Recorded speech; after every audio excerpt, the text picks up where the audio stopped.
Jeff? Let's go ahead and have a seat, folks. There we go. Thank you. Thank you for joining us. Okay, sorry for the delay. We're just a couple of seconds past time. As you well know or may not know, we need 3 city council members to make this work. We've got obviously 2. The third one is actually online, and 2 of our council members are not available tonight. So it was very important for us to make sure that we got council member Joe Paul online tonight, and I think Morgan's got that worked out to make this a legal meeting.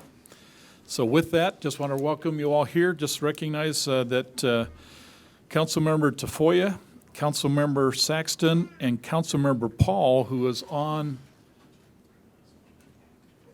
telecommunication, hopefully we got that linked, are here. And we're excusing Council Members Burrell and Councilmember Yeoman. They were not available to attend. Okay, well, I'm going to turn the phone on speaker so you can hear me. Okay, so I'd like to do, if you can, would you join me in a moment of silence? And then I'd like to do the Pledge of Allegiance. So share with me, if you will, a moment of silence. Thank you.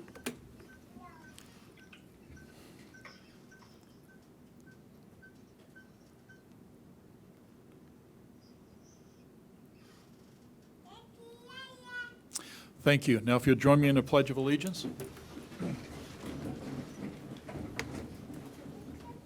I pledge allegiance to the flag of the United States of America and to the republic for which it stands, one nation, under God, indivisible, with liberty and justice for all.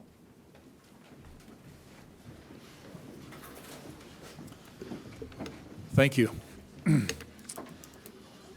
Okay, we're going to go ahead and just go through the consent items. On our agenda tonight, we have the approval of the April 16th, May 7th Roy City Council meeting minutes, and May 1st Roy City Council special meeting minutes. We also have on the consent item the appointment of Council Member Jan Burrell to the OWACP organization. CAP. Oh, excuse me, CAP. Thank you. Motion to approve the consent items as outlined. Do I have a second? Second. Okay, all in favor? Listen for it, Morgan. All in favor? Aye. I just lost a connection with them. Hold that thought. Says he's on there.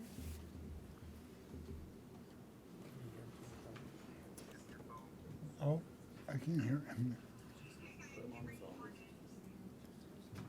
Do you hear him? I could hear him. He's trying to call me at the same time I'm trying to call him. Hi.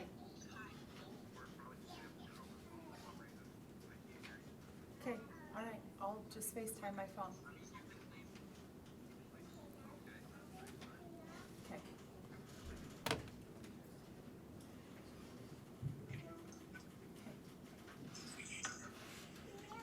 Okay, can Councilmember Paul hear me? Yes. Okay, let's go right back through it. I've got a first and a second on the consent items. All in favor? Aye. Aye. Aye. Thank you. Any opposed? Obviously 3. We're going to go into the presentation portion. Under the presentation portion, we have a couple of important topics. Historical markers will be the start, so go ahead if you would. Travis, step up and tell us what you're thinking. Thank you. Thank you, Mr. Mayor and members of the City Council. I would like to have Marge Beecraft and Elizabeth Badger come up here if I could for a minute.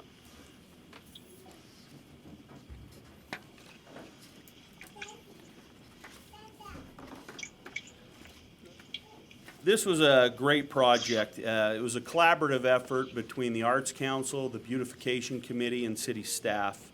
And it was a long time coming. This is part of a longer-term project where we're looking to add 8 additional signs, 1 or 2 a year, moving forward.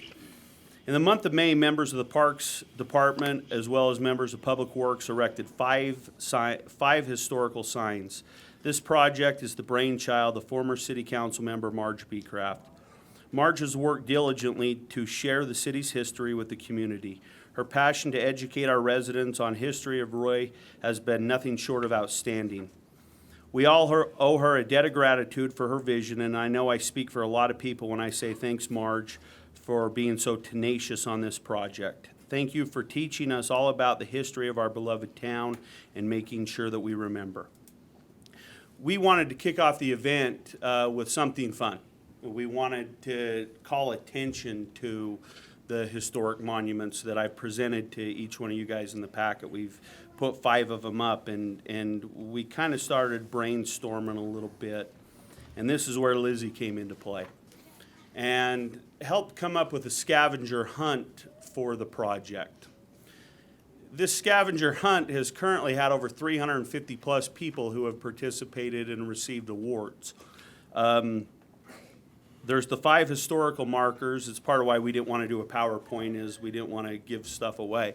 There's the 5 historical markers and then 5 other popular to historical sites in the community where people circle back and forth, and the job Lizzie did on this was nothing short of phenomenal.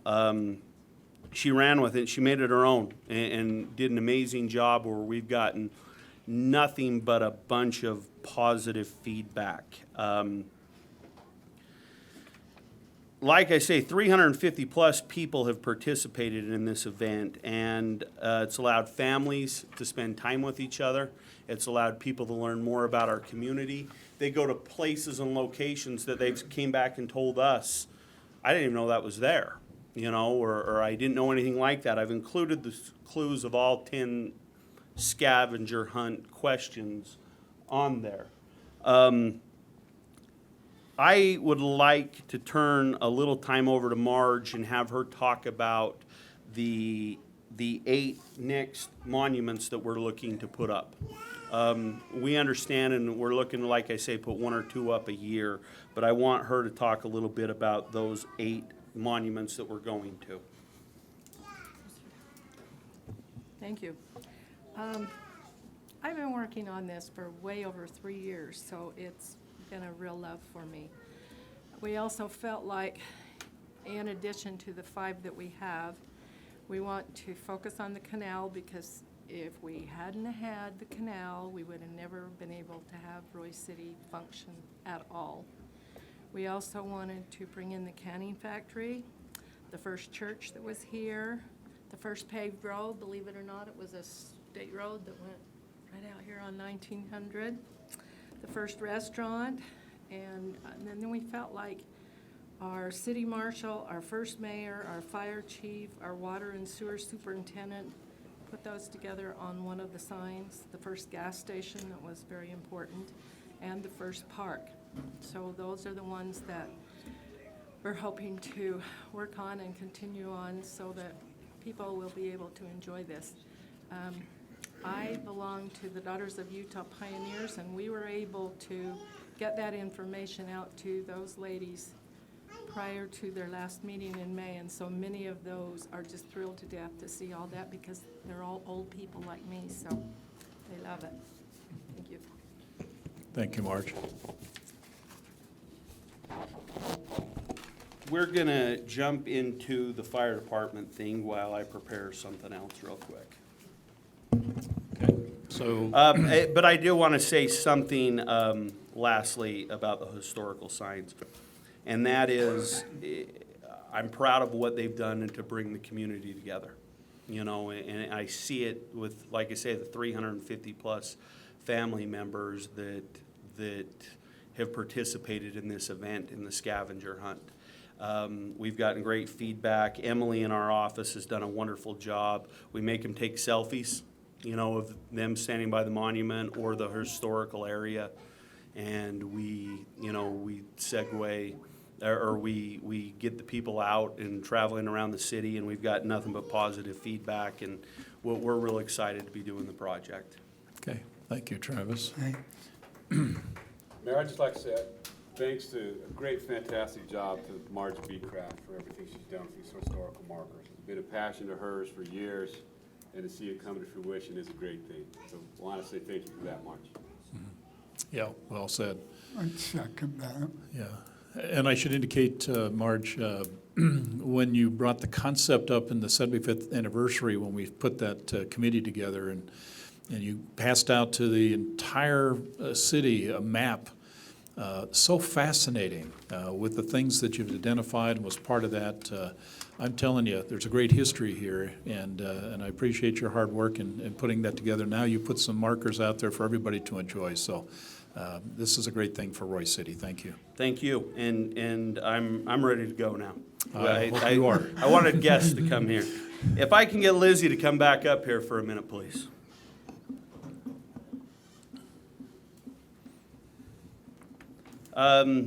I wanted to know that it was Jody Call who nominated Lizzie, but this is the letter that was written on her behalf to nominate her for the Employee of the Month of June. Dear Matt, as the Park and Recreation Services Director, I am honored to nominate Lizzie Badger, a member of the Parks and Recreation Department, for Employee of the Month for June. Lizzie started her employment with Royce City in April of 2017. Lizzie graduated with her bachelor's degree at the end of April 2017. Lizzie was promoted to full-time as the recreation coordinator immediately following graduation. Hitting the ground running is truly an understatement to describe her efforts. We have to occasionally tell her to slow down and breathe. She has brought such an amazing energy to the recreation department. She has learned and accomplished so much in her first 2 years. To list a few accomplishments of hers: implementing the NFL flag football program, implementation of the barcode scanning system to the inventory, developed a new part-time staff scheduling system, started brand new girls volleyball program, partnered with the Junior Jazz to host local fun shot events, implemented a new 3-on-3 kindergarten basketball program, coordinating our first ever opening day event for the summer programs, and most recently, Kids Summer Fest programs. This could go on and on. The list could go on, including adding things like scavenger hunt designer. Lizzie has also grown and improved all of our core programs we offered. There are so many reasons why Lizzie should be nominated for this award. Her dedication to not only the recreation department, but to the entire city is truly remarkable. She represents the city in outstanding fashion. She works tirelessly at her job. She works long days, weekends, and holidays, and always does it with a smile on her face. She loves recreation, but she has truly grown to love this community as well. We are fortunate to have her on our team. I would like to speak on two of Lizzie's latest accomplishments. She was recently selected to be a member of this year's Utah Parks and Recreation Leadership Academy. This was a position she sought out and asked permission to apply for. She loves learning and is always looking at different ways she can grow her knowledge base. The Leadership Academy will provide her with several learning opportunities all over the state for the next year and with her peers. Lizzie also requested to enroll in a NAES course this year at our annual IRPA conference in St. George. She had to complete an in-person class and then take a series of online courses and tests. She accomplished this in a very short period of time while still keeping up with her daily responsibilities. This certification is a nationally recognized certification. The training topic addresses issues that administrators face every day, from managing volunteer coaches to marketing and player safety. We are very proud of her for her hard work and how hard it was to earn these affiliations for our program. We want to take this opportunity to thank Lizzie for all of her hard work and tireless dedication service. Signed, Travis Flint. And just to add to that, we work when everybody else plays. And the ability to do that is tirelessly and with humility and the energy and enthusiasm at which Lizzie does it is truly remarkable to me. We are very lucky to have her, and that is why I ask for your support in nominating her for the June 2019 Employee of the Month. Okay, well said. Council, Motion to approve Lizzie Badger as Employee of the Month for June. do I have a second? It's for May. May, for May. For May, sorry. Second. Okay, all in favor? Aye. I can't hear you. He says aye, you can't hear him. I can't Okay, hear it was you. approved, thank you. Thank you.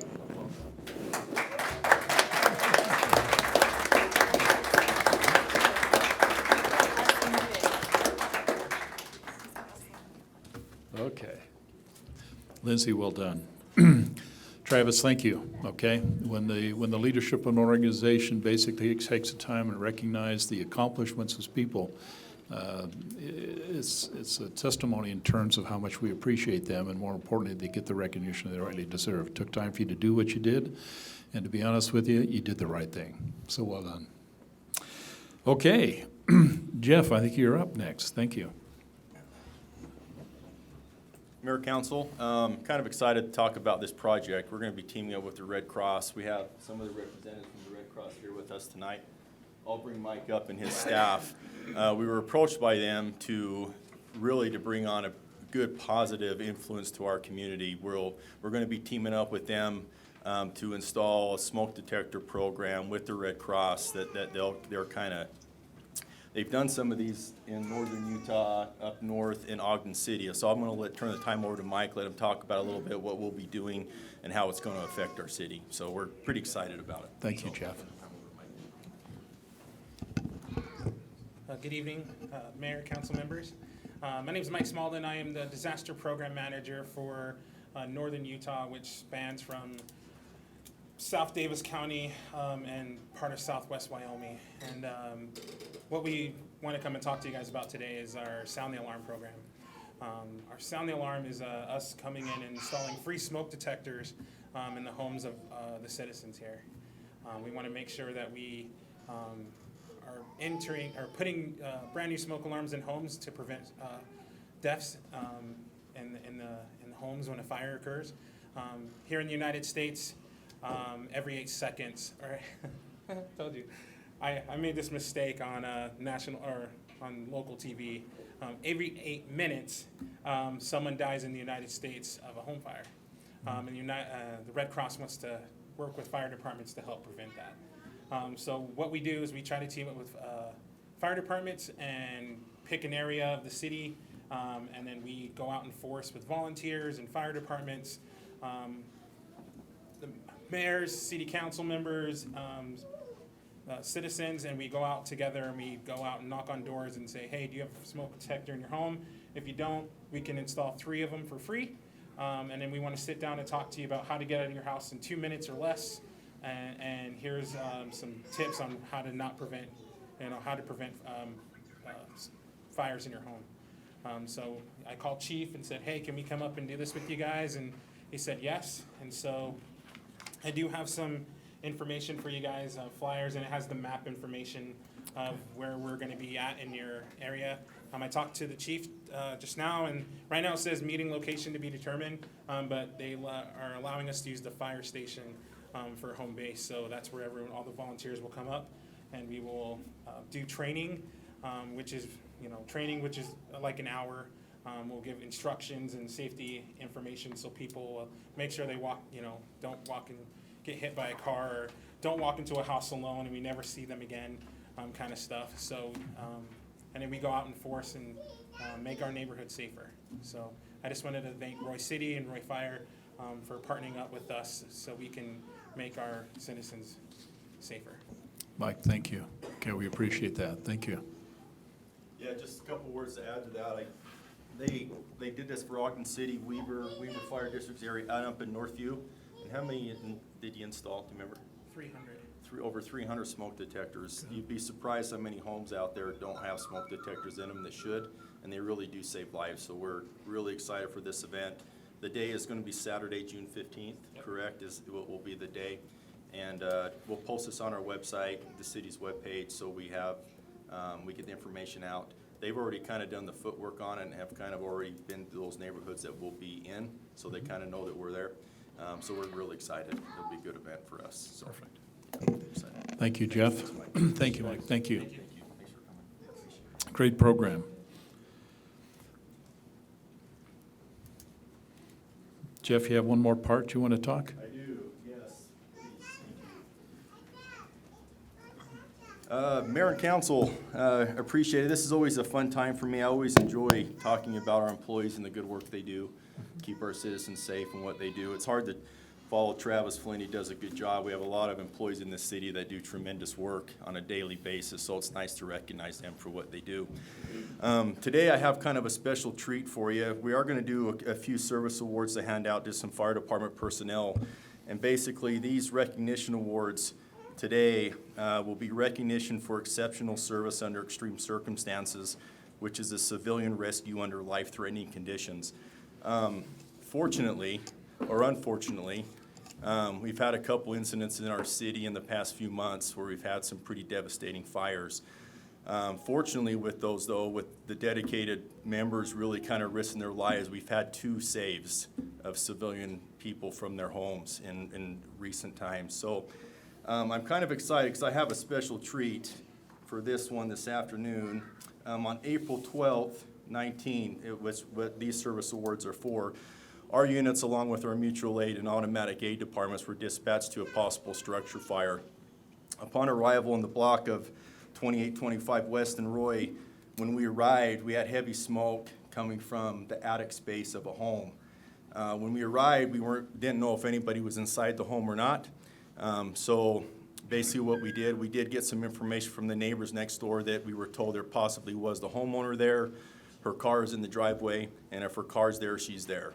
But we didn't have any other information than that. We had extreme heat, heavy fire, heavy smoke inside once we made the front door and went to make entry. We had 2 teams inside, a fire attack team and a search and rescue team. In the process of doing that, the smoke conditions were so bad and the heat was so much that our guys were completely down on the ground level searching for victims. In the process of doing that, we were able to find Kathy in her home and pull her out. She was in extreme critical condition. When we pulled her out of her house, she spent 2 weeks down at the burn unit at the University of Utah, 2 months in the ICU down there, and has recently been released. She's still on home oxygen, I believe. Where's Kathy at? So I'd like to bring Kathy up. You can come up, Kathy. This is Kathy. She wanted to come and talk just a little bit about kind of her experience and kind of, this was really under her will. I'm excited for her to be here today. She's kind of living proof of what we do and kind of what we do to kind of the sacrifice we make. So I'd like to turn the time over to her. I'm so excited she's doing as well as she is. I've talked to her a few times and she's coming along. She's done a little bit of oxygen, but she's doing very, very well. So she would like to speak for just a moment. So Thanks, I'll turn the Jeff. time over to her. Kathy, thank you for joining us. I'd just like to thank everybody that helped me because they did. They put their lives on the line for me. And it's just something that you can't really thank somebody for. I mean, you can thank them and show them appreciation. But I feel that there should be more that I wish I could do. Because they did, they saved me. They saved my dog, which is a big part of my life. Because it's just, bad things happen in threes, they say, so I think mine are done for the year. So I just am really appreciative of all of them. They've been so wonderful to me. And they were good to my family when my daughter showed up. And so I just thank you so very much for having such good fire departments and everything around us, just to help us people that just were alone. And because mine was an electrical fire, so. Okay, Kathy. Kathy, thank you. Thank you for sharing your thoughts on that. And we agree with you. We got some great people out there and well-trained and obviously caring. So thank you for sharing that testimony with us. And we're so excited you're here. Well, thank Well, that you is so great. much. Thank you. So I'm gonna leave Kathy up here for a minute, because she's gonna help me hand out these awards if she doesn't mind. Would that be great for you? So, I have 4 awards here. I'd just like to present some of my staff with them, just for the exceptional work they did, with helping Kathy out here. They do a great job, and I just wanna make sure they're recognized on how much we really appreciate what they do. So, obviously, you heard it from Kathy. I couldn't say it better than she can, so. Austin Larson, come on up. I'll call them all up, and then then I have Shane Anderson. Introduce their family. Rylan Jordan. And Nate Buchanan.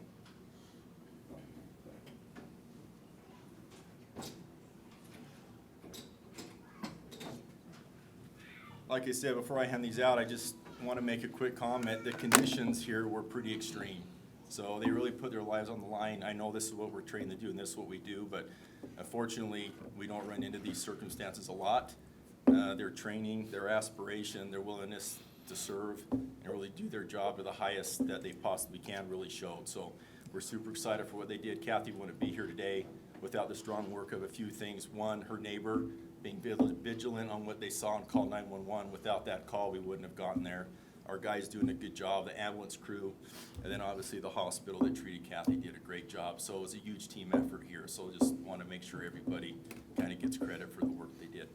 And our automatic and mutual aid departments that come and help us out. So they're great. So Nate, congratulations, nice work. Great work. Awesome. Thank you. Nice work. Appreciate it. Shane, nice work. Congratulations. Riley, nice work.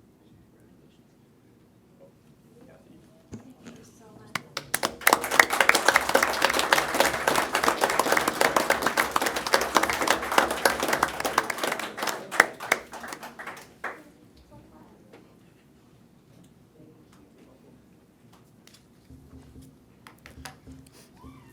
Thank you, Jeff.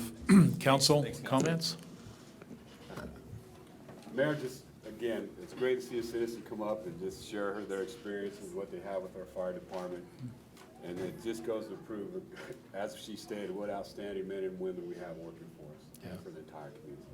So my hat's off to everybody at the department for all the hard work that they do. Yeah, great comment. Again, couldn't be more proud. And Kathy, thank you for joining us. We don't get that opportunity very often.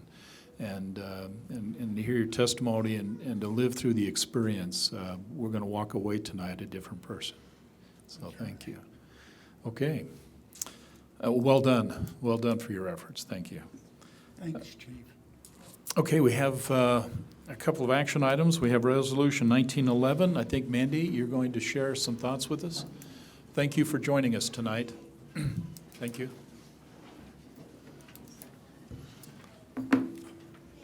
Alexa. Okay, Mayor, Council, I am here because the chief is out sick today to present Resolution 19-11 to adopt the new fee schedule for animal control for your consideration. Currently, our fee schedule allows for first, second, and third impounds, boarding, and quarantine fees.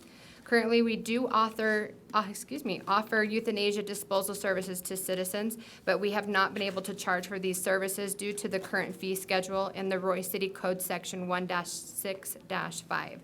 Adopting the new fee schedule will allow animal control to recuperate funds that are spent on those services. The new adopted fee schedule will reflect current animal control policies and procedures. And the paperwork that was provided to you in your packet, you can review the proposed changes to the fee schedule. The updated changes correspond with the current Weber County Animal Shelter fees. So I just, on the resolution that you received, the two that were added were to the bottom. Prior, we had in-shelter fees and out-of-service fees. We no longer collect fees for Weber County Animal Shelter. They collect their own fees. So we just made one fee schedule and added the euthanasia and the disposal to that fee schedule. That's Okay. all I have for you. Council, questions, comments? Okay, Mandy, thank you. Yep, thank Council, we need to take a vote. Do I have a motion to approve Resolution 1911, a resolution of the Roy City Council approving animal control fee schedule changes? I make a motion to approve Resolution 1911. Second. Okay, we have a first and a second. This is a roll call vote. Councilmember Tafoya, Aye. Councilmember Paul, Aye. Councilmember Saxton, Aye. motion carries. Thank you. Mandy, thank you. Well done. Okay, Jeff, we can talk about ordinance 1917, fireworks. Yeah, Mayor, Council, thanks, I appreciate it. Anyway, I'm asking for, really, we're amending the ordinance 19-7, the fireworks area restriction ordinance for the city. Basically, there's been some changes, basically to some terminology that the state uses as far as what they classify as Class C fireworks. Also, there was a change in the ordinance that we increased the aerial usage distance from 20 to 30 feet, which is in state code, which is new. The other addition that we made to the ordinance that is new is we actually outline that the restriction of the use of city parks for using that to set off fireworks, really consumer-grade fireworks. It doesn't affect anything that would be permitted by a permit or commercial-grade fireworks show such as Roy Days or what's done at Roy High School. Those follow a permit process. This would just follow consumer fireworks over the fireworks season. That's really the biggest changes to it, was just to amend that and update some of the changes from the code. Okay, perfect. Thank you, Jeff. Council, comments, questions? I didn't have any. Okay. Do I have a motion then to approve ordinance 19-7? So moved. Isn't it 19-4? No, 7. It's, It's 7, 4 and 5 are after, sorry. Joe's in a different time zone. Did he second that motion? Yes. Okay, well, we got to get care. Okay. This is a roll call vote again. Councilmember Paul, Aye. Councilmember Saxton, Aye. Councilmember Tafoya, Aye. motion carries. Thank you. Thank you. Okay, then we go into public hearing to discuss some property located at 5713 South, 3100 West. Do I have a motion to go into public hearing? I'll make a motion that we go into public hearing. Thank you. Do I have a second? Second. All in favor? Aye. Aye. Did I hear an aye? Aye. Thank you. Okay, any opposed? I heard an aye. Okay, we're in public hearing. Steve, you want to kind of start us off, and then we'll allow the public to input. Okay. As mentioned, this is there's 3 requests. The first 2 are more legislative in nature, and the third one, I didn't want to have you approve in consent items, which normally would be without having approval for these first 2. So I'll kind of break it up a little bit. So this is a request to amend the general plan, the future land use map from low-density single-family to medium-density single-family, and then also to amend the zoning map from RE20 to R18. So the property that is in question is here on the southwest corner of 5700 South and 3100 West. It consists of just over, I believe, 2 acres of land. It currently just has a single-family home that faces east on 3100 West.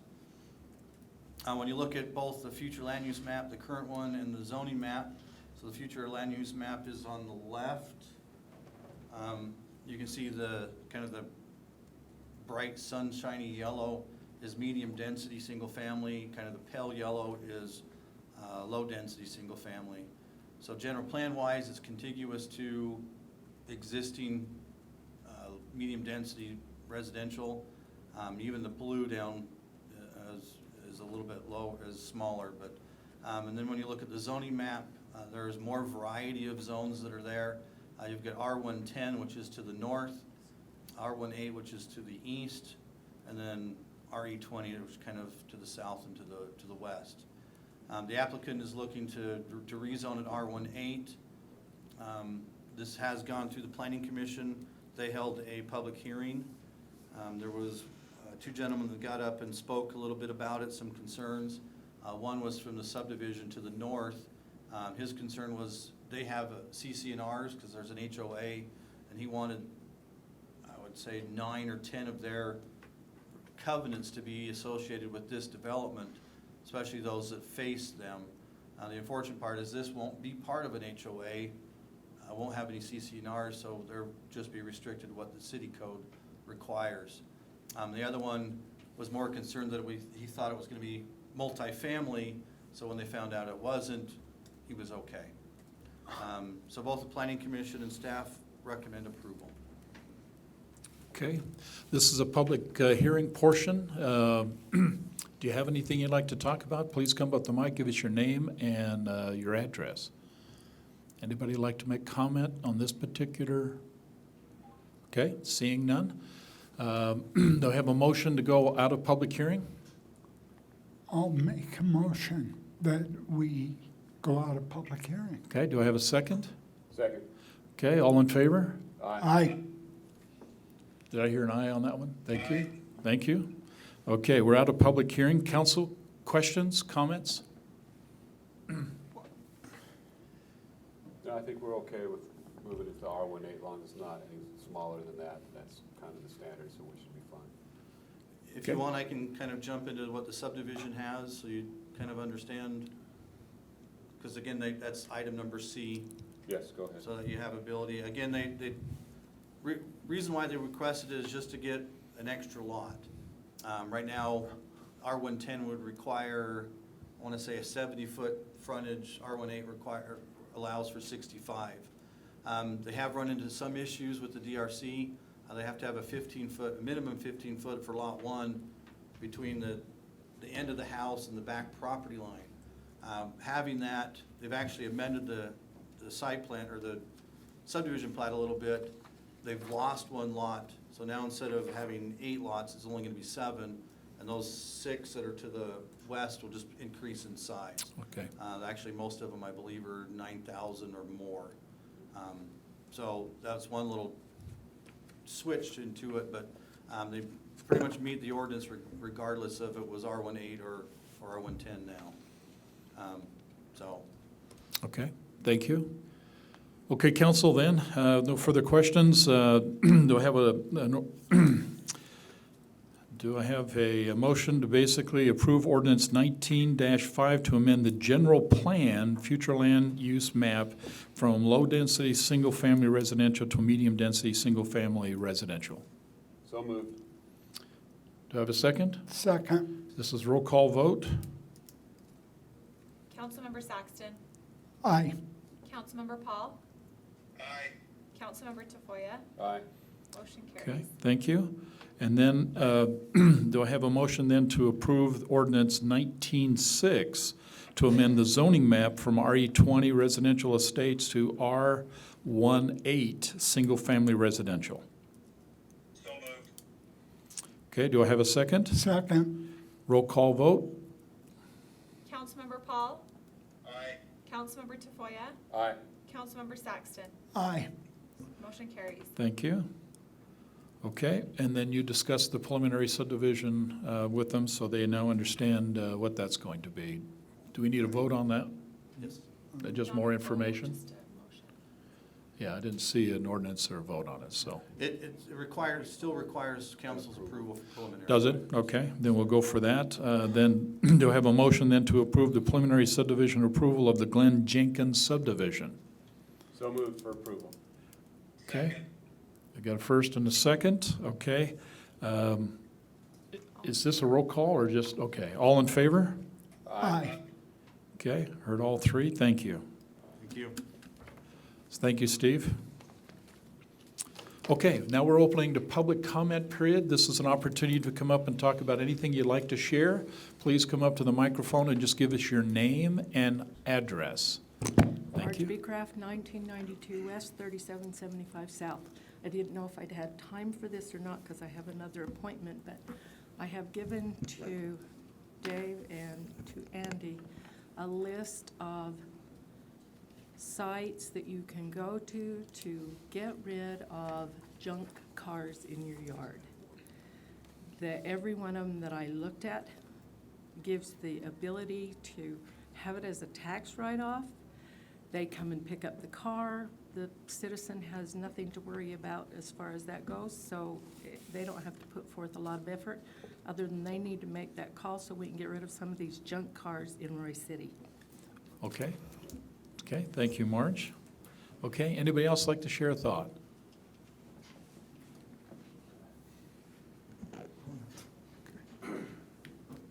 Trudy Crossley, 5552 South, 3750 West. And I just have a comment regarding the assisted living facility that has been constructed behind my home.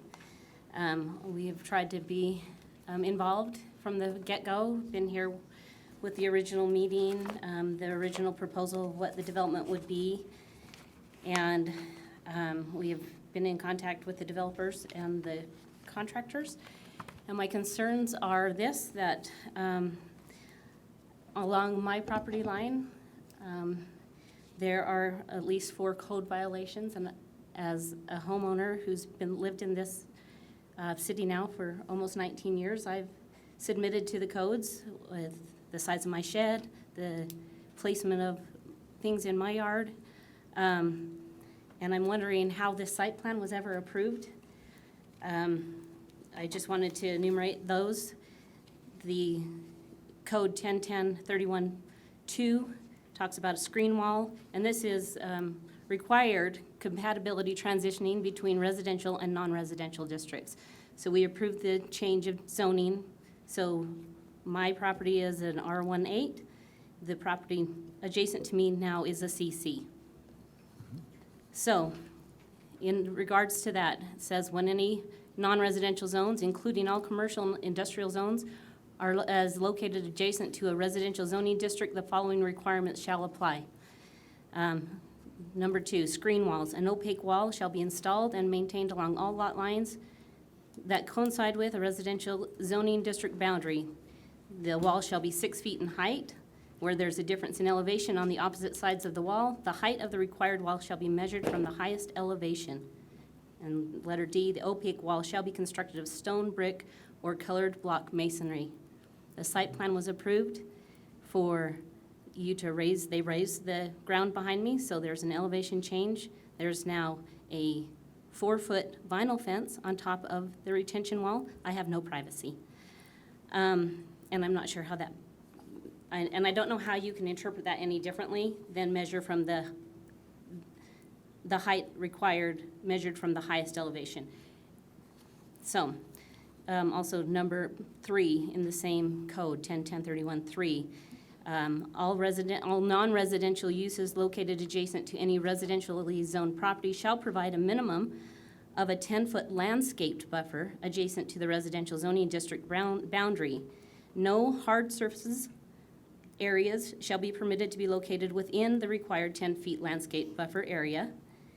And says, and the above shall meet or exceed the minimum requirements for landscaping in non-residential areas as provided herein. Behind, just directly behind the fence is asphalt. It's all parking lot, concrete, and asphalt. Number 7 in the same code, 1010-31-7, trash enclosure areas. My property line was chosen for the dumpster. And it says, they shall be screened from view with a decorative opaque fence, and they have surrounded it with a concrete wall. However, it says no portion of the trash enclosure shall be located less than 20 feet of any residential zoning district boundary.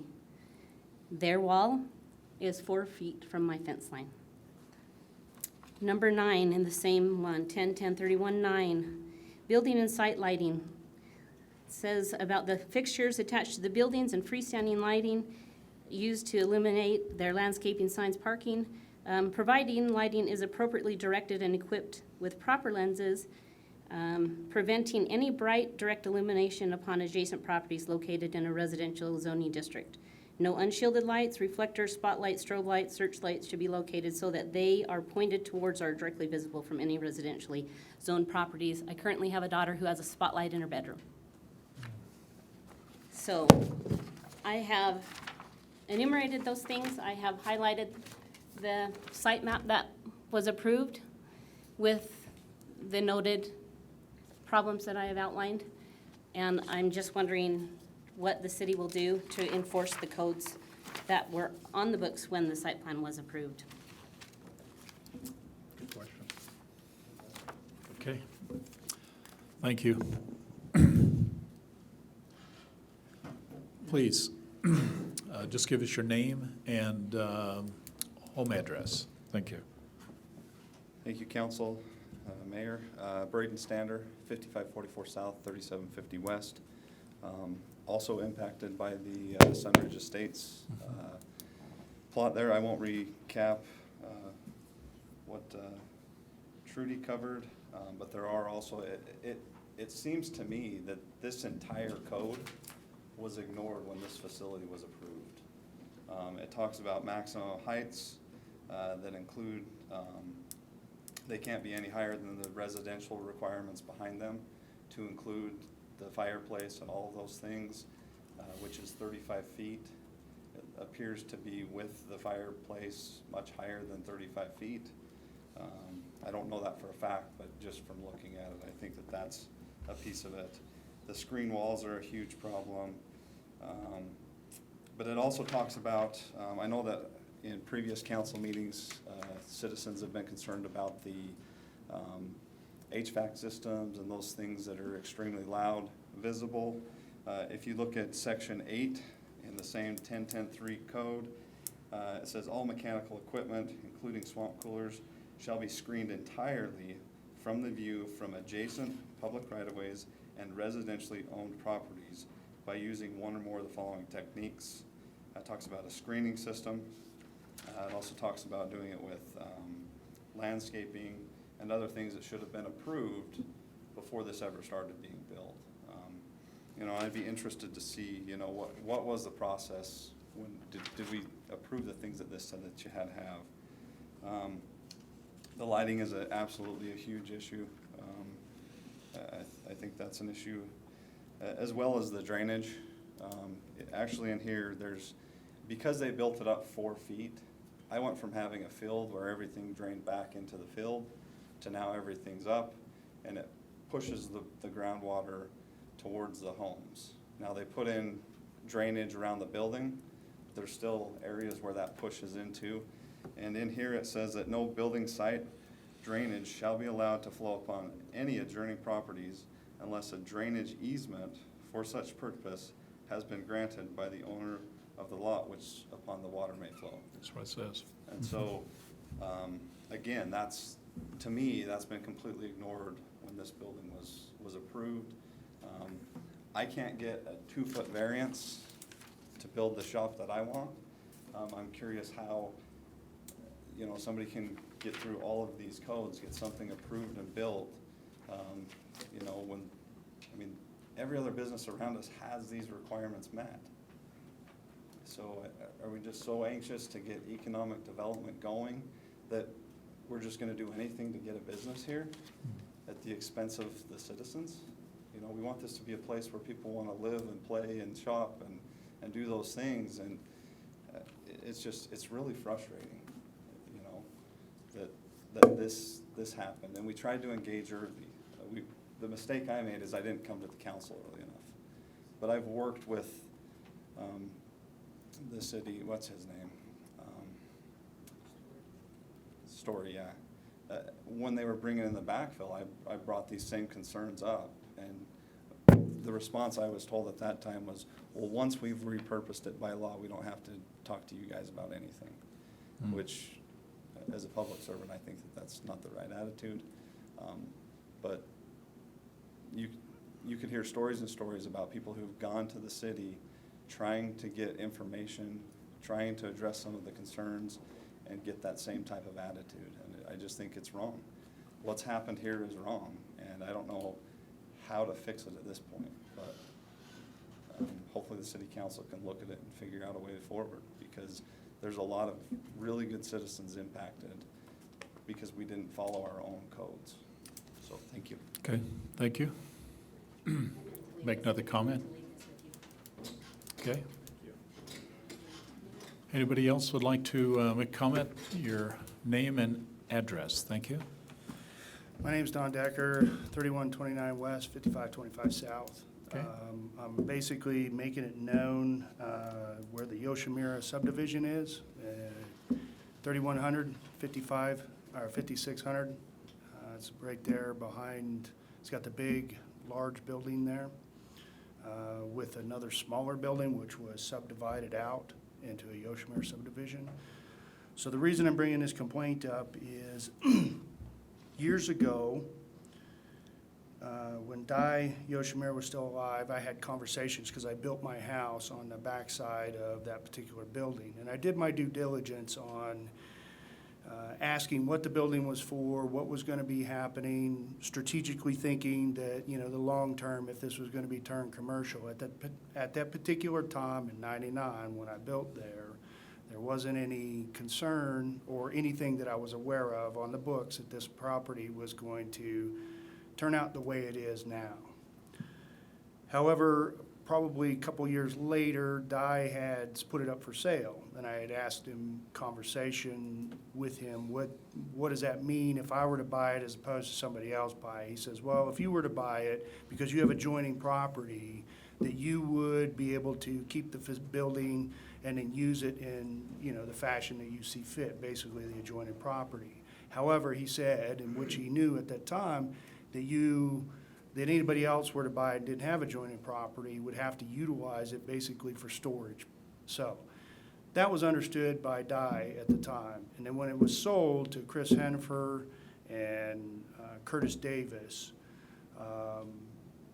they had, I'm going to say that they knew what they were buying when they bought it, because after they purchased it, they came around to the homeowners, which I was there at the time, to basically, you know, elicit my support for a conditional use for that property. They wanted to use it for business purposes. Being how they knocked on my door, and I knew better that, you know, you have a recourse if your real estate agent didn't, you know, disclose fully what that was. Well, I didn't agree that they actually understood that, and when I called them on it, their tone and everything changed. So I'm gonna kind of get to the point of this, but this is kind of the history of how this particular property is progressing, and tensions are escalating between me and that owner regarding the use of what they're doing with that property. I've provided Mr. Story with about 3 years worth of documentation, video, et cetera. I've engaged with Mr. Blackburn here regarding noise ordinance. However, there's other aspects. Because of the irregular size of that particular lot, you really can't build on that lot. It's not classified as an outbuilding because it's not subject to basically another piece of property. So in other words, it could be an outbuilding if I owned it, but I didn't. I don't. So the noise, they're operating basically a business-like shop out of that area. They put thousands. I mean, any mechanic would be in awe at the lift, the machinery that they put in there. I'll give you an example, Mr. Dandoy, because you know this up here. So hangar 225, and if you're pulling C-130 panels off, what are you hearing in the hangar? Mm-hmm. That is basically what you're hearing on times when those folks are in there and they've got that back door open, which, again, by them installing that, they changed the whole premise of that property because it wasn't there originally. It's an amphitheater back there. Mm-hmm. I invite you to come by my place. I'll show you exactly what that looks like. However, the property next to it, which you outline here on this RV/vehicles on the property, I'd be curious to see what that's going to basically, that discussion's going to be about, because I know that property is basically not being used for because it's zoned residential.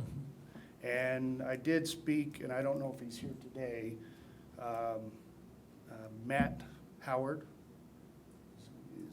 Okay, so Public Works, because they've got sewer, they've got culinary ran, They've got gas ran to each one of those two buildings. And so once you pull those up, you look at those. Now, Matt explained to me, he said, yeah, sewer is tapped, stubbed.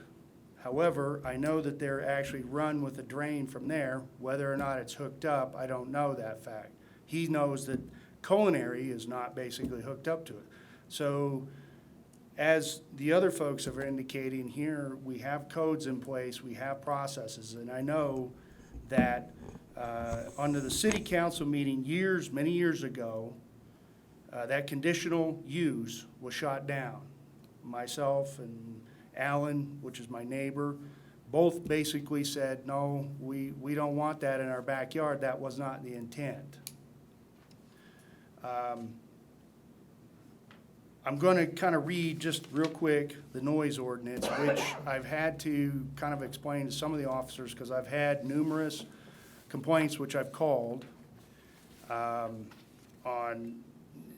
any aspect of this paragraph A of 5-2-7 basically constitutes violation of that. It shall be unlawful for any person to make, continue, or cause to be made or continued any excessive, unnecessary, or unusually loud or any noise which annoys, disturbs, injures, endangers the comfort, repose, health, peace, or safety of others within the limits of the city. Any noise or any such noise is hereby declared a public nuisance. Okay. Well, there are several of them in there that they've violated. So even my comfort in that backyard, I can't go into the backyard without tensions because the individuals again know that I'm going to call the cops. So it's like a standoff. However, I put this out here. This is my home.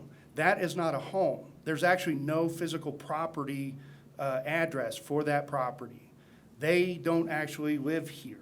So they bring their stuff to here to work on, vehicle maintenance. I've provided that. At 2 o'clock in the morning, the back door's open. They're sitting there running their diesel out the back side of that. And like I was trying to tell you, I mean, I invite you to come over. I'll show you exactly what I'm talking about.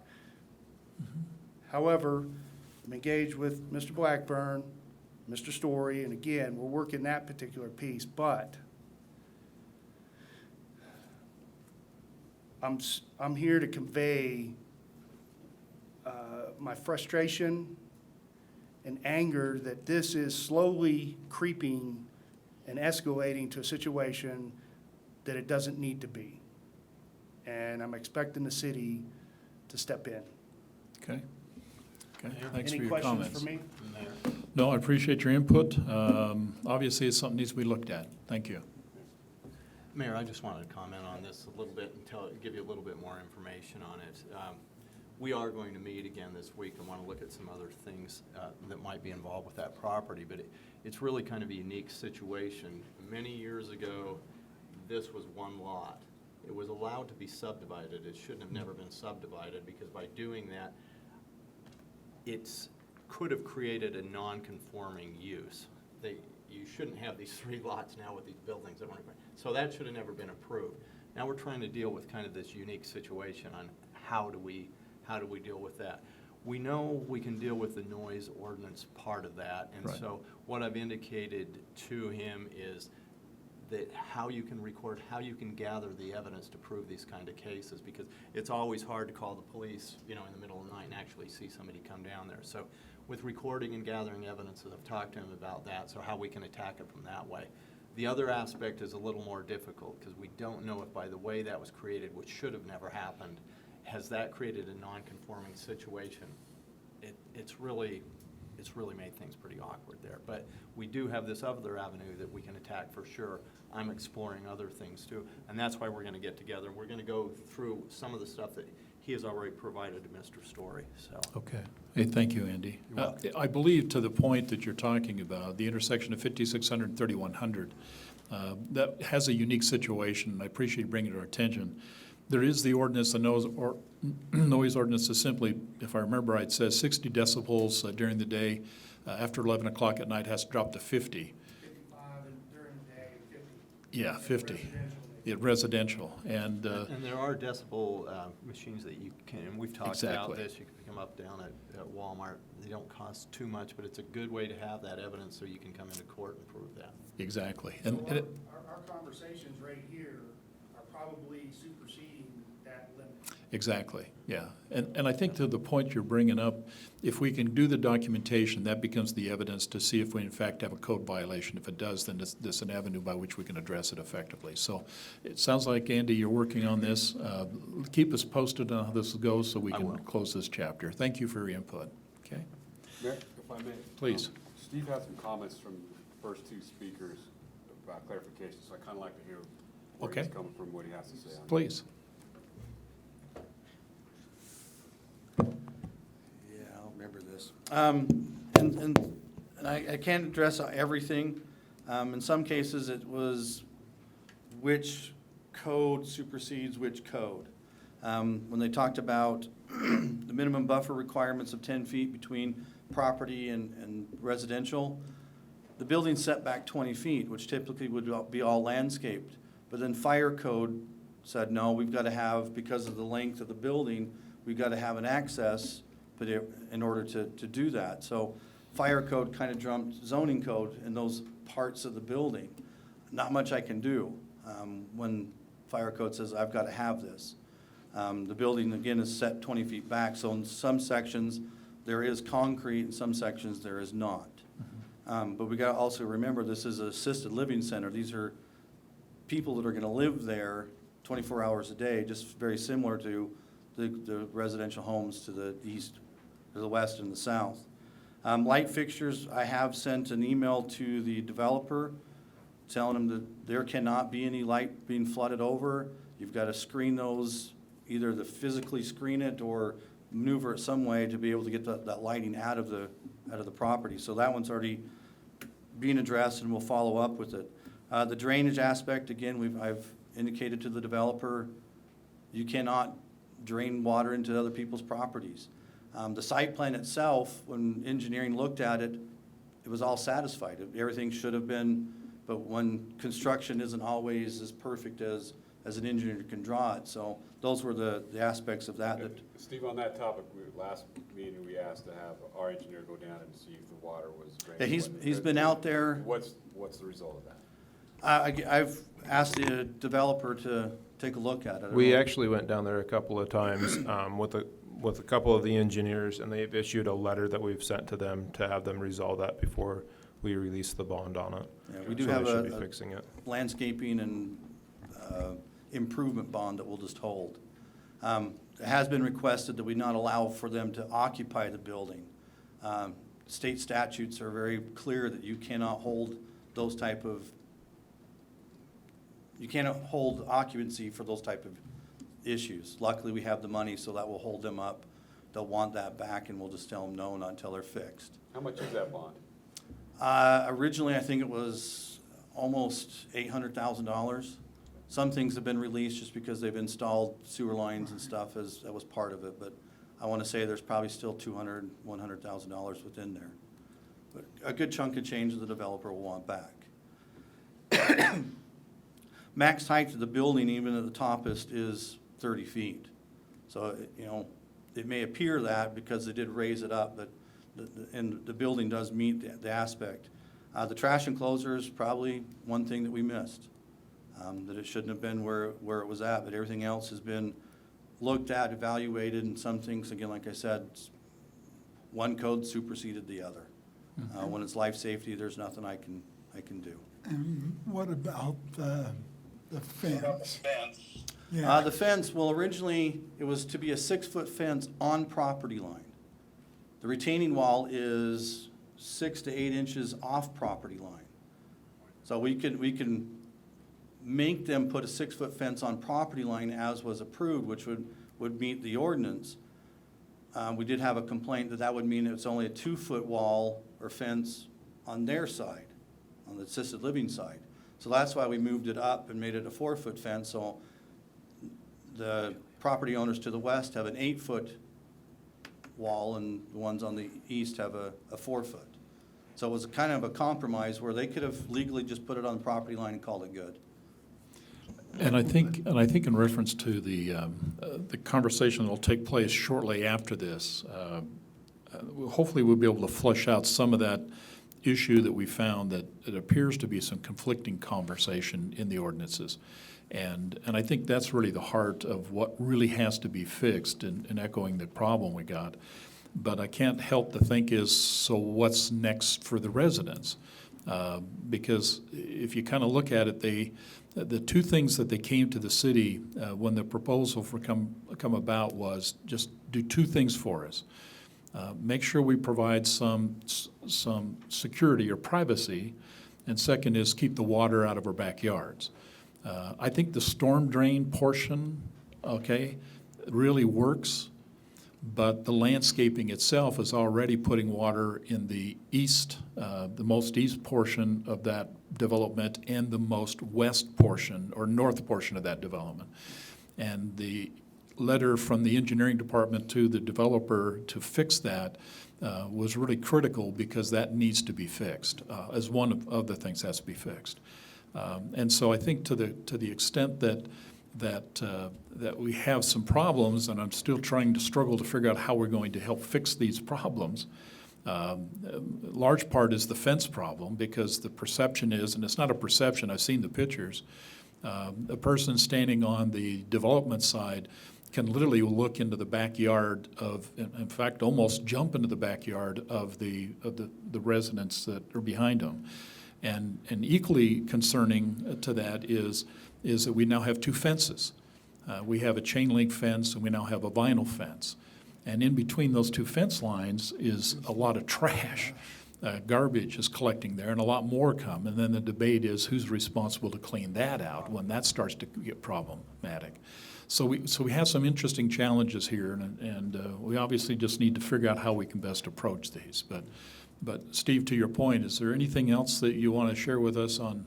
Well, the only other one would be the HVACs, but on the site plan, when the planning commission looks at it and staff, it's kind of hard to tell. Is it going to be a vertical one like it is, or is it going to be all on the ground?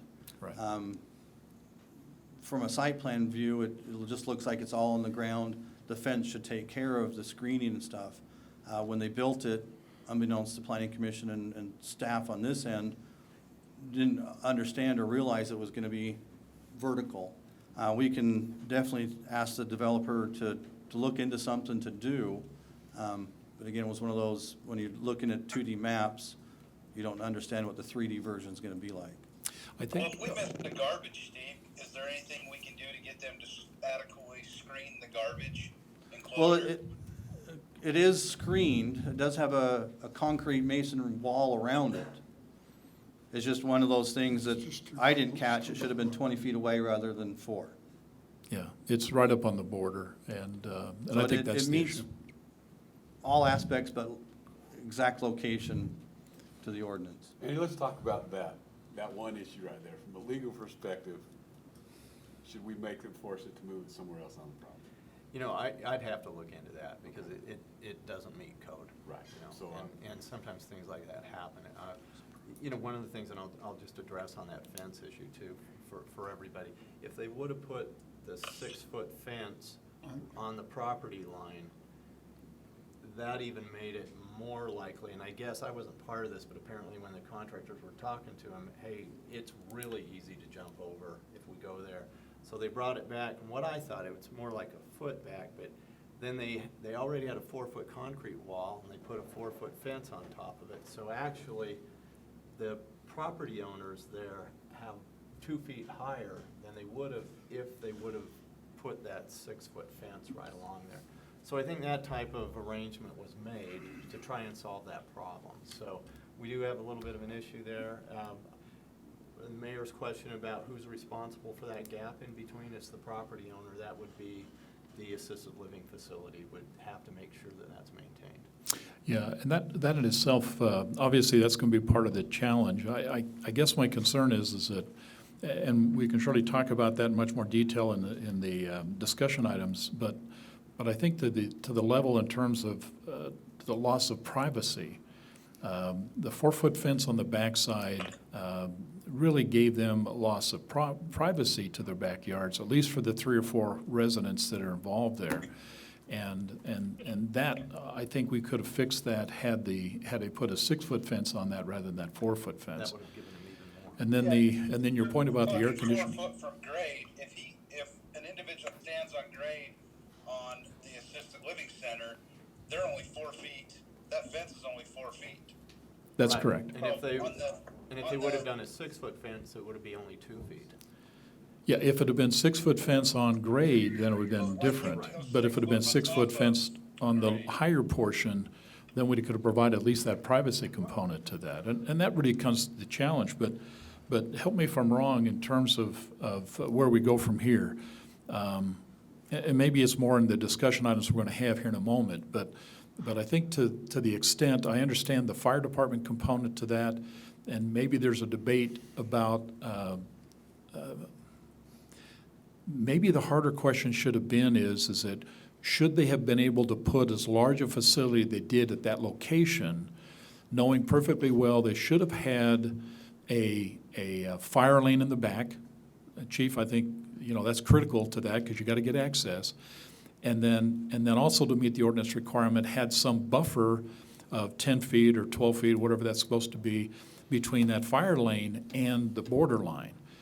Would that have been a better choice? And if we'd have seen that in the original site plan, then we probably would have not have got such a big facility and gave the buffer we needed between the assisted living and the residents.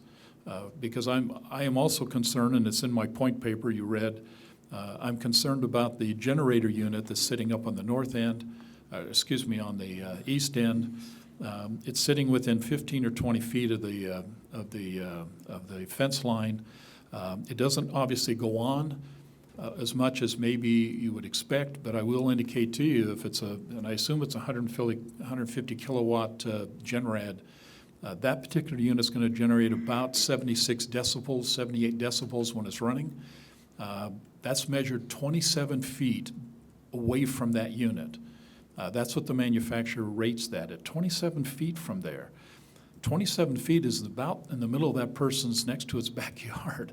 And the interesting thing, to be honest with you, is since the whole ground was raised about 3 feet, it's literally going to be over the top of that 6-foot fence there. And so the noise is going to come at them. The noise is going to hit them.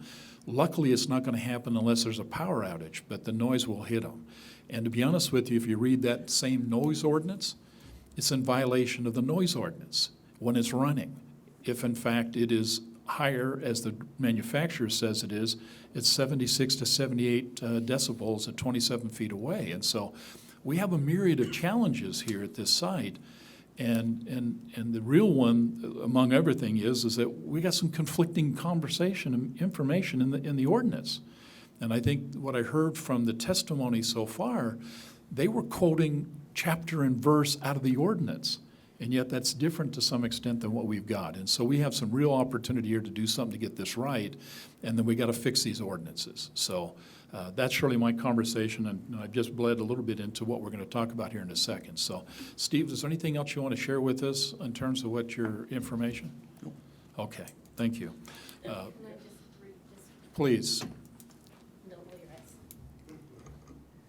your eyes. Just that simple statement that you made, that when the site plan was looked at the first time, it should have been compared against the codes. So to act like, well, now we're just kind of, we don't know, we have conflicting codes. We didn't.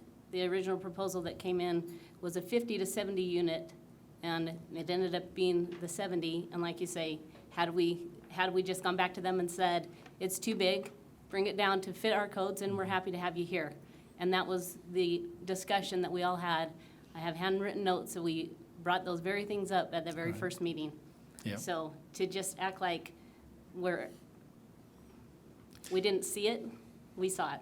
Thank you. Appreciate your input.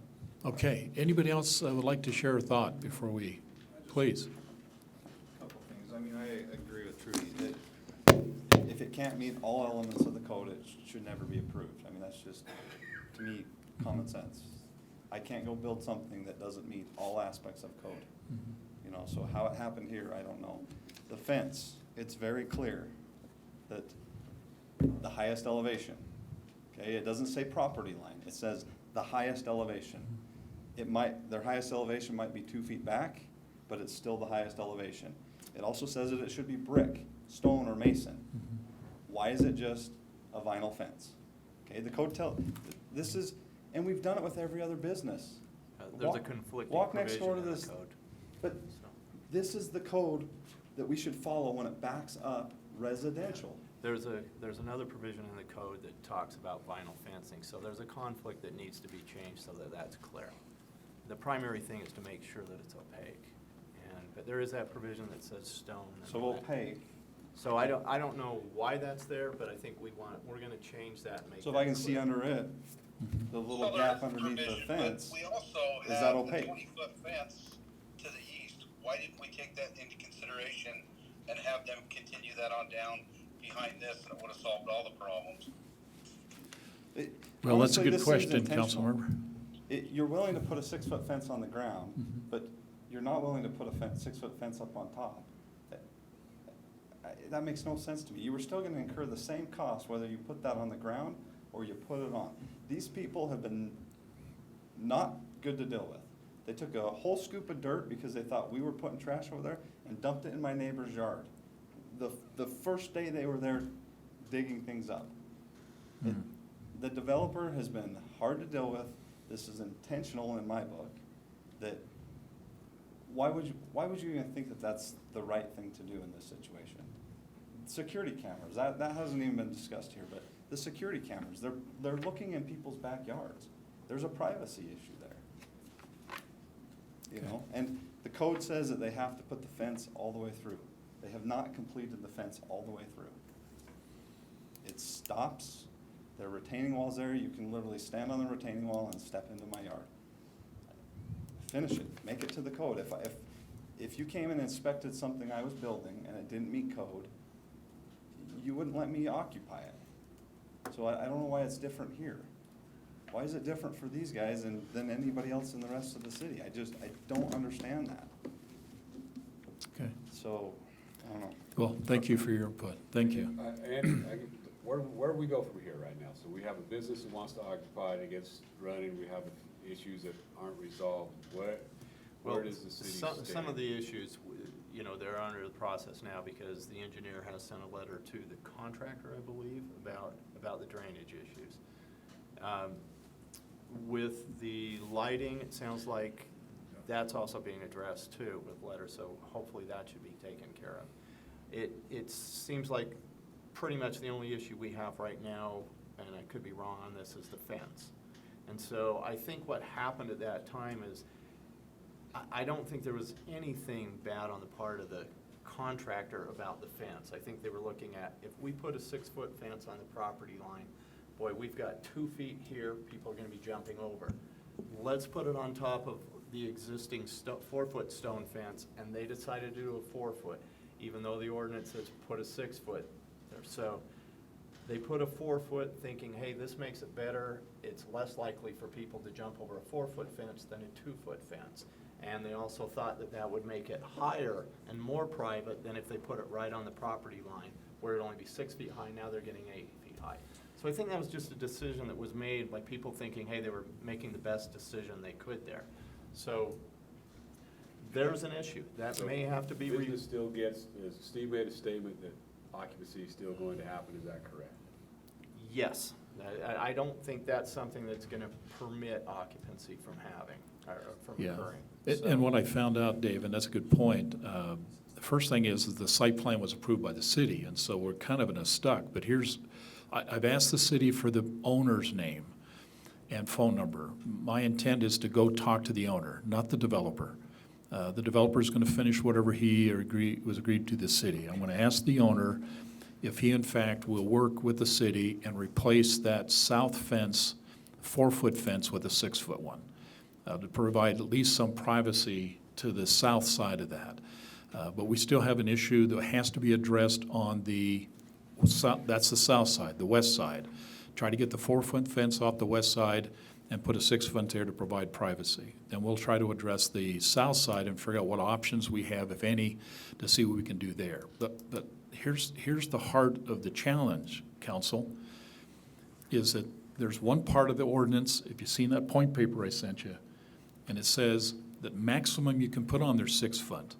And then there's another portion of the ordinance that simply says that the maximum is 8 foot, and you can go higher than 8 foot if you get, I assume, either city council or planning commission approval. But it has to be approved to go over 8 feet. That would be why, when you go just a little bit east from there, you see that rather 12 or 13 foot, maybe as high as a 20-foot stone mason fence, is because they literally had to do that. And I showed that to Matt. We went down and walked how that came about. And so my point is that to me, the only solution to the noise, to the surveillance, to the access, really is going to be addressed and has to be addressed by the fence. And oftentimes, in this case, probably by the height of the fence. And if we can do what I'm going to ask you, council, to help me with the city do, and I think they're ready to step up and take a look at this anyway, is to go back and review the ordinances to take the conflicting portions out so it's not confusing. Then I think we can at least fix the ordinance problem. But by the same token, then we got to figure out if there's anything we could do to the residents who are already there, who are now struggling to figure out what to do next. So we got some things to do. But please, your name and address. Thank you. Tate Crossley, 3750 West, 5527. Thank you. So I just wanted to express my concern that when there is a reconciliation of ordinances that aren't currently in agreement, that they be made to consider the purpose of the ordinance and the residents who are established there, that when changes are being made, you go back to the idea that ordinances are there, residential ordinances are there to protect the residents. And a new development that comes in should not necessarily take precedence over that. Okay, thanks for your comment. Okay, anybody else would like to share their thoughts? Okay, seeing none, we'll go out of the public comment period. City Manager, you have some thoughts, comments? Yeah, I have a couple of things. Maybe to start off on a sad note, former city council member, a well-respected member of our community, passed away this last week, Tommy Smith. His viewing will be this Saturday at the Second Baptist Church at 12:30. So I'd like to send our regards to their family and keep them in our thoughts. So, thank you. I'd like to report on, we have been receiving in parts of the speed humps that we've ordered from the May 1st meeting. We're planning on installing those. Hopefully we get them all in, but we're hoping to install those by this Thursday. So we actually, they're temporary, so they're not set in stone, so we can remove them at any time. But we received 2 of them, and we're planning on putting them in just west of 3700 South, or 3700 West, and by the church, the LDS church down there. Okay. So if there's anything you would like the city staff to do with that, any PR, anything like that, please let us know immediately. I think we agreed with the meeting, Matt, on that, is we'll let them sit temporarily for 60 days. Okay. And then we'll just take in some input from that community again, and then kind of assess, council, if that's okay with you, assess where we go from there. Is that agreeable? Sounds great. Okay. June 14th, we have our first movie in the park. We're going to be watching Ralph Breaks the Internet. That will be at Roy West Park, and the movie starts at the dusk. So, this weekend we have a softball tournament. This Friday and Saturday, it's the Golden Spike softball tournament. So if you want to come out and support some teams, come on out. It'll be a good time out there. We got notification from UDOT that on June 10th, they're possibly starting construction on 5600. So they're going to rip out some of the asphalt and relay it from the very top up at 1900 all the way down into Hooper. So just know that that's going to cause some extra congestion over there. Their shoot date is June 10th, and they're hoping to get it done by August, sometime in August. So that's all I have. Thank you. Okay, council, we just have a couple of things just want to share with you. If we can talk a little bit about the first one on the ordinance regarding number of personnel RV vehicles that you may have on property. I sent you a point paper, it's in the packet. The real heart of this one, going to some comments was made a little bit earlier about RV parking. It is not quite clear, maybe that's the wrong way to put it. Driving around as the mayor, I have a tendency to look at things in terms of compliance.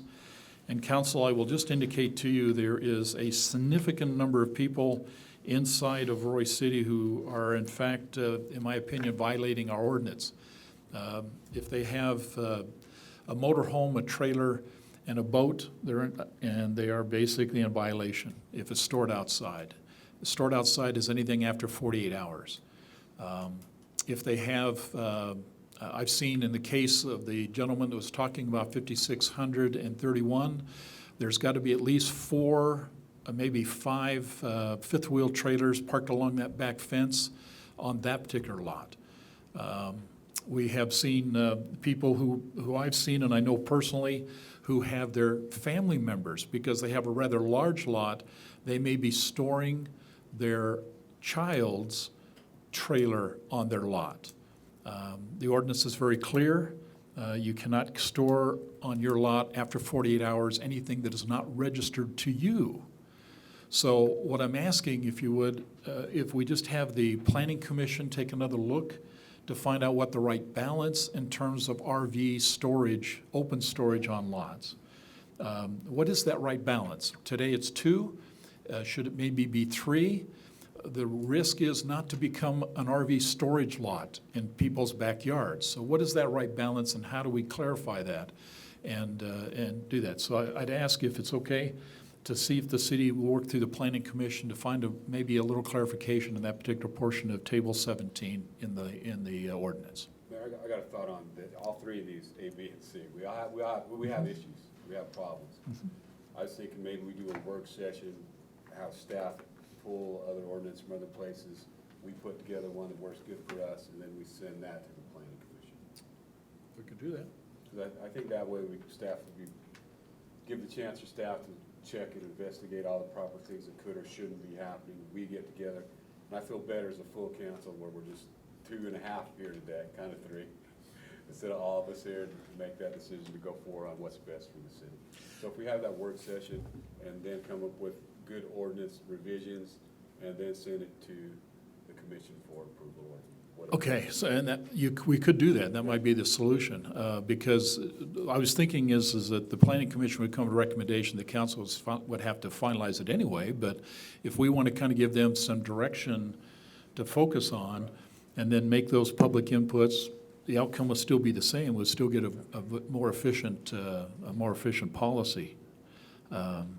Okay. Yeah, we can work on setting a day. Joe Paul, what's your thoughts on that one?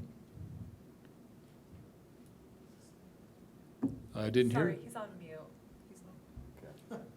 You have to unmute it. And kind of another reason. It's on his end, not mine, I promise. Go ahead. One thing He likes the idea, sorry. Okay. One thing I want to just clarify before we get too much further, it seems like with the ordinances, really all we're looking at is the number of recreational vehicles, right? That's correct. Because I've looked at state law and I've looked at our definition, and they're very close, but I think ours corrects something that clarifies something that's not in state law.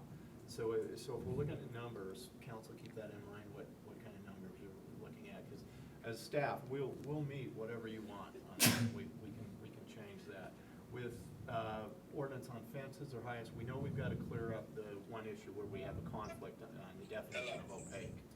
The other thing with fences, if you're talking about maybe making them higher instead of 6 feet or 8 feet, the council wants to give the input on that too. We'll do whatever the council wants. Well, there's a provision, you're a good point. There is a provision within the policy that says it can be at 8 feet today. And yet there's a policy that says it can only be at 6 feet.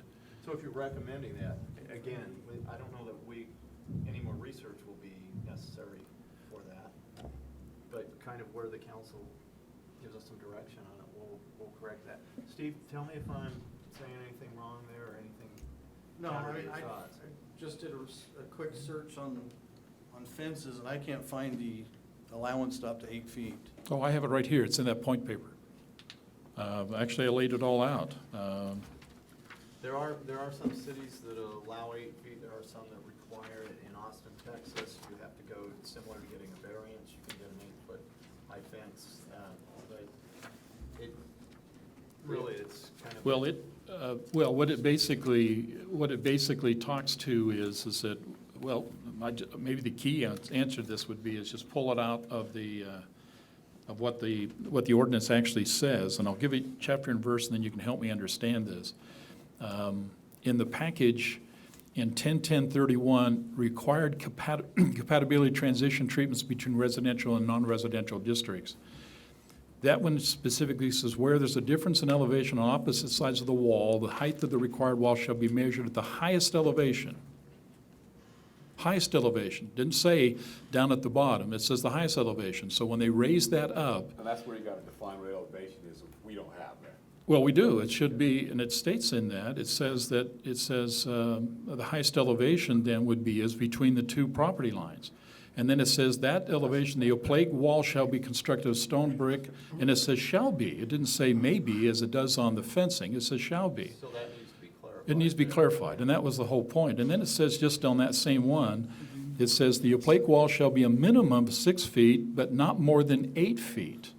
Where is that? This is on 10.10-31, under required compatibility transition treatments between residential and non-residential. Number Subsection 2, what? Subsection 2. subsection 2, the oblique wall shall be a minimum of 6 feet in height and not more than 8 feet. A lower height wall may be required adjacent to a front property line of sight distance and traffic safety. Walls higher than 8 feet shall be reviewed and approved by identified approving body for the non-residential use and the site plan as applicable, which basically means either the planning commission or the city council. So 10.10.31, number 2. 2, B, C, and D. B doesn't have anything that talks about 8 feet, nor does C, nor does D. Wait a minute, I just pulled this information directly off the city website at that location.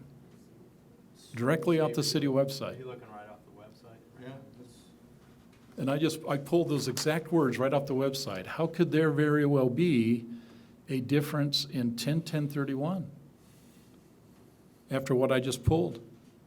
I don't know. We have some problems. I kept copies of all this.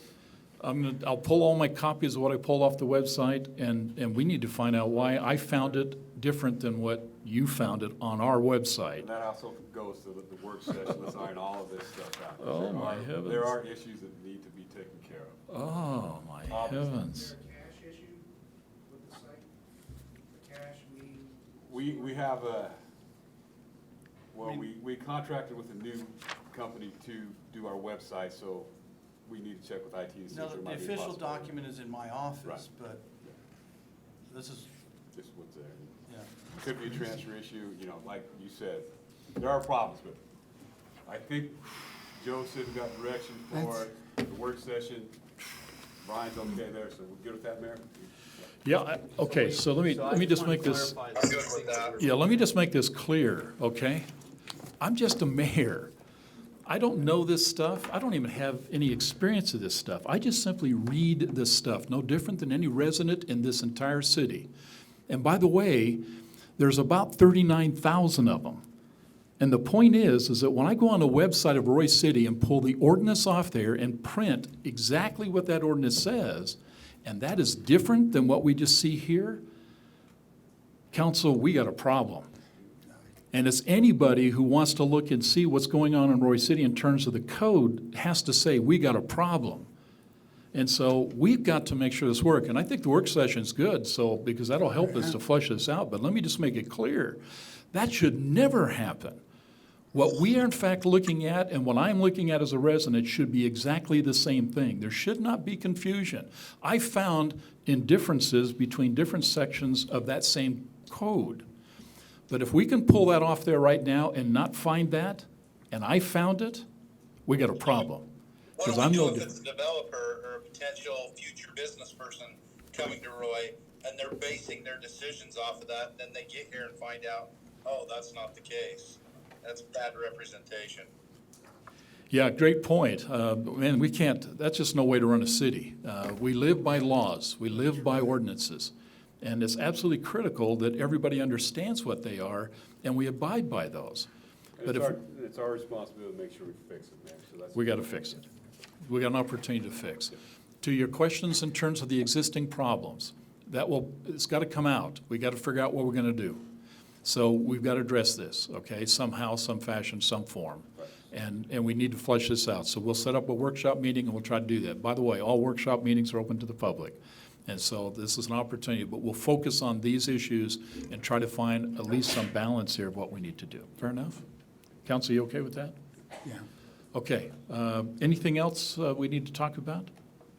Having seen none? Oh, wait, Please. are we going to discuss the employee retention? The Because com- that doesn't need to go to the planning commission. No, but the council, the comment was made, and I got the impression were all three of these topics to become part of a workshop. Do you want to take that separately? This dealing with that will? Well, I would. Just, Okay. I know they're gone, but if we can at least just put it on the table so people know what I'm thinking. It's your subject, so if you want to Okay. talk it, let's talk it. All right, it'll only be a minute. It'll probably be closer to 2. Go. Anyway, I thought where we talk about so much of our employees being such an incredible asset to the city, that we should change our bylaws to reflect that and give our department heads and their first deputies or the equivalent of the protection by having, should they be terminated, a unanimous vote by the council and mayor when it comes to city manager, and a unanimous 5 council vote when it comes to department head. And the reason why is because twofold. It'll protect city employees from being drawn into anything that's political and losing because somebody can count to 3. We should all have a say. Secondly, we're all elected members of this city, and therefore we should all have a say on who our Parks and Recreation Director is, who our Public Works Director is, and if we let the bylaws remain as is, right now, it only takes 3 people to send one of these guys selling. And that's not right. It's not right, because we as a council, we come and go. We'll come and go. We're voted in, voted out of office, or we get tired, or we get bored, or we'd rather bowl on Tuesday, or whatever it is. But the bottom line is the staff, they stay here. And so this would give them a protection of knowing that it would take every single council member to push them out the door, And it would take on the city manager's position, all 5 council members plus the mayor, because the mayor has a vote on that position. I looked this up. It used to be a unanimous vote here years and years and years ago. And I don't know why we changed it, but I don't know why we'd want to drag our fire chief or police chief or even city manager into a political fray up here on the council. And so I am recommending that we change the bylaws to read unanimous vote by the council. It would afford the protection our employees deserve, and it would make certain every single member of the council is heard on the issue. Thanks. Okay, comments? Yeah, I think you're off base on it by far, Brian. It's not even close to what it should be. First and foremost, state law says how we are able to hire and get rid of a city manager. We can't circumvent state law, first off, because that would have to do through legislation. So we don't have the right to do that. Majority, there are personnel issues in the past that we've had to deal with department heads that stuff we can't really talk about because they're personal issues, but if we had to have a unanimous vote, people who should not have been in those positions would still retain those positions, which would be a bad thing on the city for a whole. Majority rule has always been the way, and that's the way it should continue to go on. You say you need all 6 of us to say, let one of these go. That in turn gives them more power than we have. They will be able to tell us what to do, which isn't the proper steps either. So what we have working does work. It's historically worked. It's run by the state this way. We can't circumvent state law. So what is going is, for my opinion, is good, and we go that way. People don't, the voters don't vote in 5 council members for 2 to be silent. That makes no Nobody's sense. silent. You have your voice, you have your say. If Yeah, you're losing on but- the side, that doesn't mean you get to cry about it. You can't cry about it because you're on a losing side, but majority rules, be it in an election, a voting decision, whatever it may be. No, there's no crying in city Everything government. has to be majority rule is way off base. Government isn't run that No, way. And but I'll give you an example we right don't here. want to run like government's running I'll give you an right example now, right do here. we? You got going forward with this because there's only 3 of us. By law, all 3 of us have to agree. I'm not. We don't go forward. That's kind of sad, but that's the rules of how it's played. Joe Paul, you want to weigh in on this conversation? It's very interesting. I know government's always run by majority. I've always been concerned about removal of an employee by majority. I understand why it is. I've spent a lot of time talking to other cities, and I understand why it's that way, because I think you will have a hard time coming to a full consensus. I would like to study it some more and see. I agree with both sides of what's been spoken tonight. I don't know where I totally reside on it, because I have spoke with other mayors, other council members, which I highly respect, and they've stated reasons why it is the way it is, but I also understand, I don't think we want to put a city manager in a political situation where he could be terminated if 3 people decide that it's time to be done. I don't know what the right answer is. I think it's something we need to table till we have more information. I'd like to know some legal opinions on it. I haven't studied the legal side of it through the state enough. I've just conversed with other city managers and mayors. So I would like to throw it out there as part of the work session as well. Okay, thank you. Let me just, I know this is a little bit foreign to some of you. Let me just make sure you understand the crux of the conversation.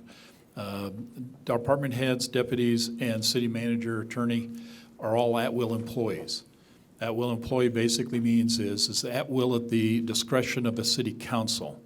To remove a department head, it would first have to be recommended by the city manager, but the city council would have to approve that, and because it's a department head, it would take a majority for that removal. For the city manager, it would take, since the mayor has a right to vote, it would take then a majority, which would be 4, to make that happen. And the issue here is at will means they can remove for whatever cause. Now, the only state in the state right now that authorizes what they call a just cause is actually Montana. Montana legislation passed a law within that state that simply says you can't just fire a government employee. You have to have just cause for doing that.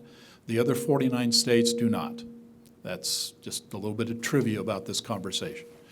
But there is some provisions. You can do the unanimous that was talked about, and that could go, or you can put within each of the department head and city manager's contract a statement that simply says they will not and cannot be removed unless it's for just cause, which is also supported by the Utah League of Cities and Towns, who simply said that is, in fact, you can make those changes by policy that allows you to have some flexibility. So just cause would mean they have to do something wrong to be removed, or as is petitioned within the current personnel plan, a variety of things that says you do any of these things and you can be removed from government service.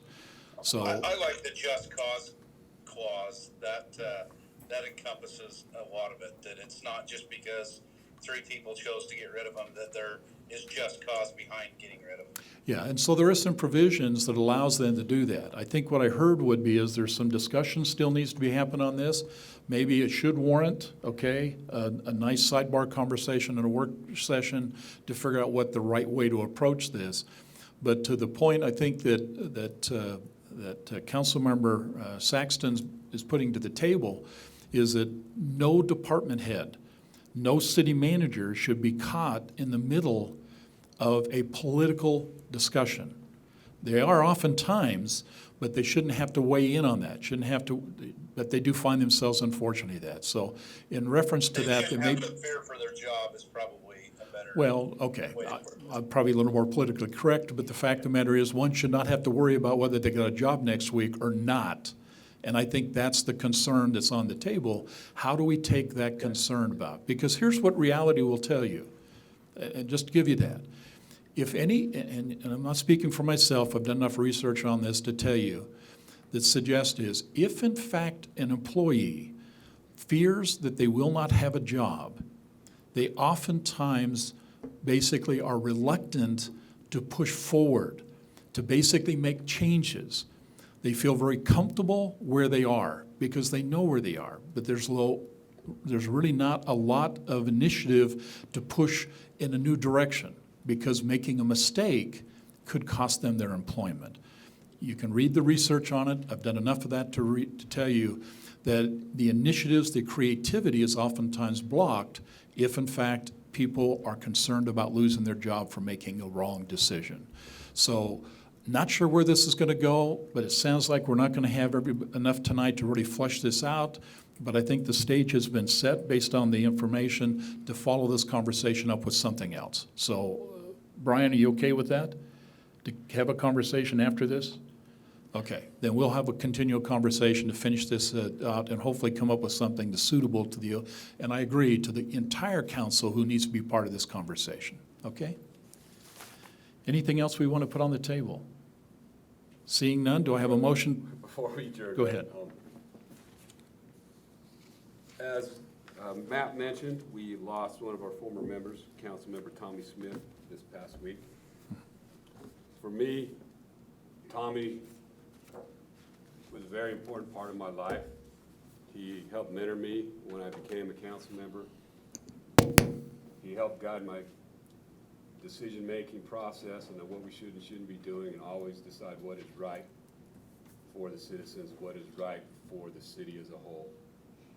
Tommy was a very spiritual man, somebody I looked up to, and he did a hell of a lot for this city that people will never know about. And I just want everybody to know how special he was, not just to me, but to the community as a whole. and we lost the best of us this past week. Yeah, great comment. I had a chance to work with Tommy when he was on the 75th anniversary committee with me. And I will tell you, spearheading the same comments that Dave said, a very spiritual man, loved this city. He absolutely loved Roy. And he did a lot. In fact, I believe he was also on the Roy Water Conservative District. And still is today, or obviously up to his point of his passing. So always put his heart and soul into this city, and we lost a great person. So thank you, Dave. That's a great way to close this discussion. So, council, do I have a motion to adjourn? So moved. Do I have a second? Second. Thank you. All in favor? Aye. Aye. Aye.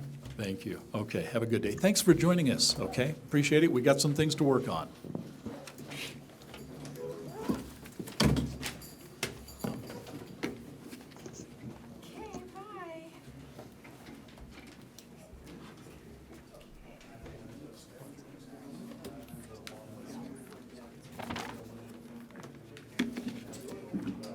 Okay, bye. Yeah.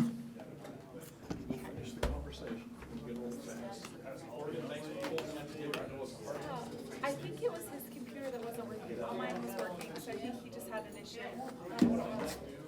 Just talk to the council. And basically, you tell the council that unless we got three